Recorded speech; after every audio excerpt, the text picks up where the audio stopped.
أغرب شعب بالعالم الشعب العراقي. الصمونة اللي ياكلها 17 إيد تدخل بصناعتها هي والخبزة، زين، بحيث أفران العراق كلها بهاي الطريقة الصمون تاكلوه هو والخبز. الخبز هم نفس الشيء، هم ناشر لكم إياه. يعني شركة روز رايز اللي صنعوها يدويا ما تدخل أيدي عاملة بصناعتها بقد ما تدخل على الصمونة العراقية والخبزة العراقية.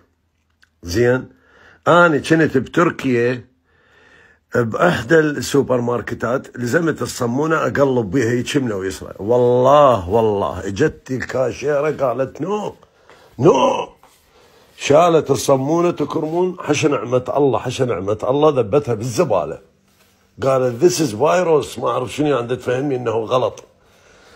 زين، إحنا الصمونة العراقية والخبزة العراقية كل أنواع الأنامل والأظافر والأصابع تدخل بصناعتها، بحيث تنمط وتنسحب ويسووا لها هيك من فوق، وانت تجي للبيت على المرأة تدور نظافة وتفيك عليها، وانت ماخذ الجراثيم حقنة بالوريد، حقنة 5 سيسي يومية تاخذها من خلال الصمونة والخبزة.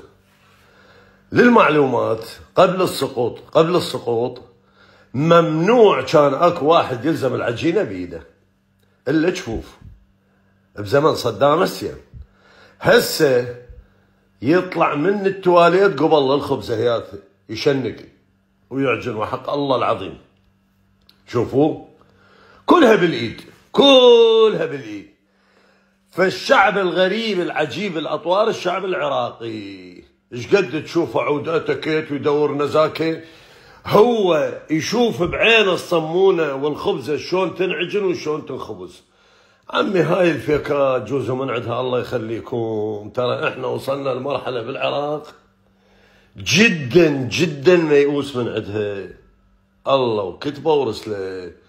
وتحياتي لكم جميعا والافران الصمون جميعا.